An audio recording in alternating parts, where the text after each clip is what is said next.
அதிகாரம் 2 தர்ம விசாரத்திற்கு. மதங்களின்படி நீதிகளுக்கு மூலம். சர்வ மதங்களினுடையவும் பிரமாத உபதேசமாவது ஆத்ம ஏகம் என்பதுவே முன்னரே கூறினோம். வெளிப்பார்வைக்கு அநேகம் ஆத்மாக்கள் இருப்பது போல் தோன்றினும் அவை யாகும் ஏக வஸ்துவின் பிரதிபிம்பங்கள் அல்லது அம்சங்களே. இவ்வாத்மாக்களின் தோற்றம் சனிகம், அவைகளின் ஐக்கியம் சாஸ்வதமானது.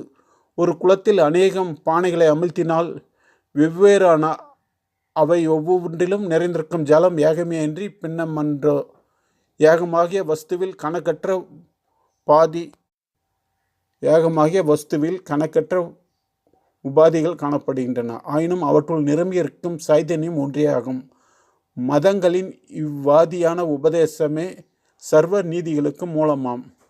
ஆதலால் நீதிகளை பற்றிய விசாரத்தில் மேற்கூறிய ஆத்மக்கியத்தை ஒப்புக்கொள்ள வேண்டியது. இது மட்டும் போதாது. ஏனெனில் ஐக்கிய பாவனையில் நீ நான் என்னும் பேதம் கிடையாது. இந்நீதிகளை பற்றி பேசும் இடத்திலோ நீ நான் என்னும் இவருக்கும் உள்ள சம்பந்தங்களை பேசாமல் முடியாது. ஆதலால் அனாத்மாவின் பேதங்களை நாம் ஒப்புக்கொள்ள வேண்டும். அதாவது கணக்கற்ற உபாதிகள் பிரகிருதியில் உண்டென்றும் அவை ஒவ்வொன்றிலும் ஏகமாகிய ஆத்மாவின் ஒவ்வொரு பாகம் அல்லது அம்சம் பிரகாசிக்கிறதென்றும் நாம் அறிதல் வேண்டும். ஆதலில் எண்ணிறந்த சரீரங்கள் மனங்கள் இருக்கின்றன. இவை ஒன்றையொன்று சம்பதிக்கின்றன.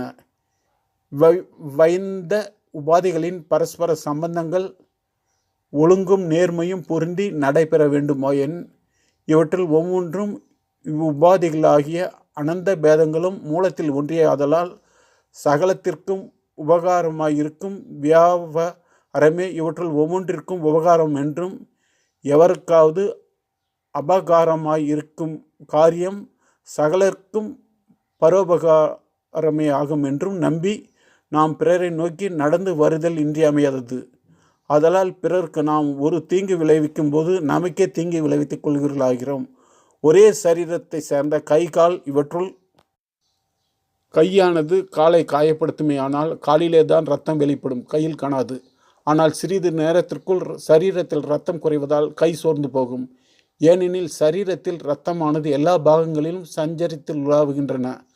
சரீரம் முழுவதிலும் பரவி வரும் இரத்தம் ஒன்றே என்று அநேகமன்று. அதுபோலவே மானிடருக்குள்ளும் ஒருவன் மற்றொருவனை துன்புறுத்தனாயும் துன்பம் விளைவித்தனும் துன்பம் அடைந்தவனைப் போலவே சிறிது காலம் கழித்த பின்னாவது அவஸ்தைப்படுகிறான் என்பதில் ஆட்சேபம் இல்லை. இதுதான் நமது அறிவால் ஊகிக்கூடிய மட்டில் ஊகித்து பார்த்தால் சகல நன்னடைக்கும் உதாரணமாகும். சிறுவர்கள் ஆரம்பத்தில் இந்நன்னடத்திற்குரிய விதிகளை சாஸ்திரங்களில் உள்ள ரிஷிகள் சாதுக்களுடைய வசனங்களின் பிரமாணத்தால் அங்கீகரித்து கொள்ள வேண்டும். ஏனெனில் இவ்வறிய விஷயங்களை தாமே சிந்தித்து தெளிவதற்கு ஏற்ற சாவகாசமானது சக்தியாவது இவர்களுக்கு கிடையாது. பின்னர் வயது வந்த பின் இச்சனாதன தர்ம சாஸ்திரங்களில் கூறப்பட்டிருக்கும் தர்ம நீதிகளை தாமே தமது யுக்தியை உபயோகித்து யுக்தாயுக்தங்களை அறிந்து கொள்ளக்கூடியவராவார். இந்த ஏகமாகிய ஆத்மா சர்வ பதார்த்தங்களில் நிரம்பியிருக்கின்றன. ஒவ்வொரு ஜீவாத்மாவும் அதன் ஒரு அம்சமே.